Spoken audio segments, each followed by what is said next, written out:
The stock market has turned ordinary citizens into everyday millionaires. You know what else has turned ordinary citizens into millionaires? Real estate. So, which is the better investment to put your money into? The stock market or real estate? Let's go over the pros and cons and find out. The first pro for real estate is that it's physical. You can actually touch, feel, smell. I'm not sure why you would want to sniff your real estate, but if you're into that, no judgment. It's something that you can sleep in, enjoy time with family in. Stocks, on the other hand, are paper assets. You can't feel them, you can't touch them, you can't even smell ownership in your company. For some of us, it may be hard to feel motivated to work on something you can't physically see every day. What I love about the stock market is that it can be very passive. Once you buy $200 worth of a company like Apple stock, you can sit back, eat chocolate Hershey's bars, while the management team of Apple tries their best to make profits and reward its shareholders. You don't even need to know anything about technology because Apple will hire people who do. Now, this can be a con for some people, as they want control and decision making on what their investments do. But being a common shareholder gives you very little voting rights on day to day operations. There is very small barriers to entry with stocks. Less than $300 will allow you to buy into most index funds that give you ownership of the largest companies in the S&P 500.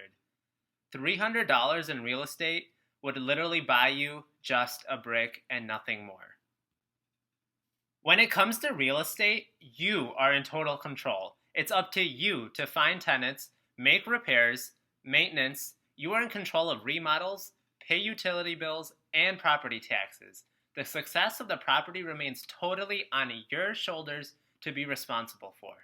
Assuming you have a good tenant on your hands, you can expect a nice, consistent cash flow in the form of monthly rent payments, regardless of how the overall economy is doing, because people will always need a home. And if you don't want all of these responsibilities, you can hire a property manager to do most of these tasks for you. Though you need to also keep an eye on them as well to make sure they are doing a good job, and be prepared to deal with issues that arise from tenants. Probably the reason people love to invest in real estate is for its many tax advantages. With real estate, you can write off a lot of the income from cash flowing tenants via depreciation on the building, repairs and maintenance that you do, mortgage interest that you pay, deferral of capital gains using a 1031 exchange. Man, you can even deduct the gas you use to visit the rental property.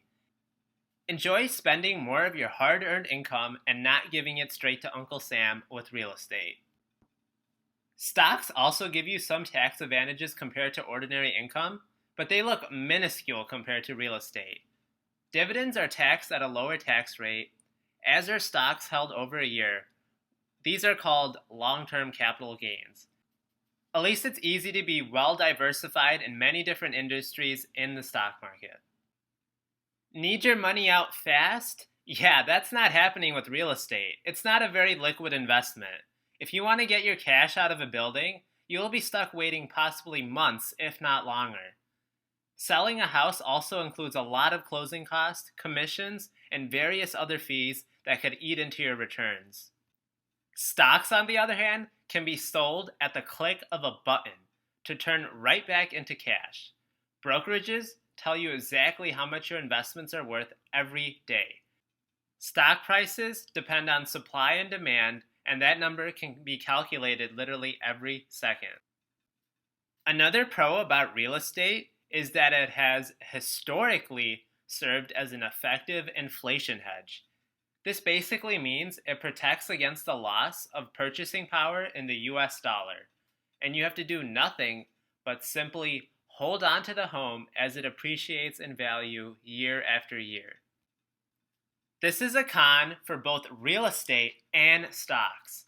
Prices are heavily influenced by external factors such as supply and demand, interest rates. For real estate, it depends on how much that house across the street from you sold, economic growth, and overall market Prosperity. You also have to monitor constantly changing demographics as people are always migrating, making your property less valuable. This makes location, location, location that much more important, even though it may be hard to predict future migration patterns. House buying and selling also involves a lot of negotiating and haggling for prices, which makes it that much more difficult to estimate values of real estate. Stocks are just as unpredictable, and prices often surge up and down without any real reason to justify it. With stocks, you can always see exactly how much your investments are worth, and this can definitely be a con when you get way too emotional about it. When you have a stock price literally changing every few seconds in front of you, you can get very emotional and want to sell stocks at the first sign of them going down. Or you might feel super optimistic when the market has a few up days and you get too confident and then you start to pump more and more money into the markets only to see a correction in just one day. The stock market is known for its unpredictable volatility, so sometimes it's not so great to be able to see exactly how much your investments are worth at all times. Since housing prices are not so easy to calculate, as we mentioned before, that's probably the better investment for emotional investors. Another great aspect of real estate is leverage. Although the barriers to real estate may be hundreds of thousands of dollars, there are ways to leverage your money by being able to get banks to loan to you or using other people's money. Don't think that you have to be rich to get into real estate. Instead, use real estate to help you grow rich. Also today, we have crowdfunding programs like Fundrise, which make it even easier to be exposed to real estate than ever before. Insider trading is basically using information that is not yet publicly disclosed to your advantage. This is highly illegal in the stock market and can land you in jail. However, it is tolerated in real estate. If you knew that an Amazon headquarters was moving into your neighborhood before the general public, you could stock up on some homes before they skyrocket in value from all of the new employees moving into town.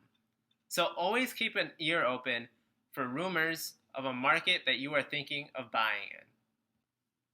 Those are just some of the pros and cons of these two different investments. So which one is the right investment for you? Well, I don't know. Notice how I said you?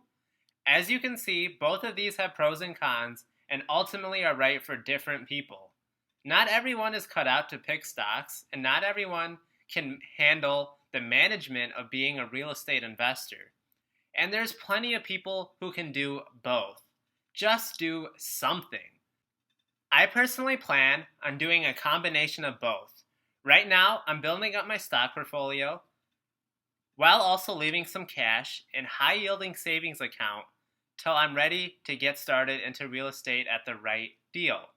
I also own REITs, which are kind of like a combination of stocks and real estate that you can buy on most brokerage apps.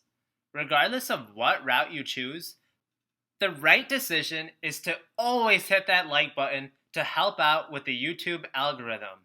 Let me know which one you like doing, and subscribe to the channel for more content like this and to help a small YouTuber like me.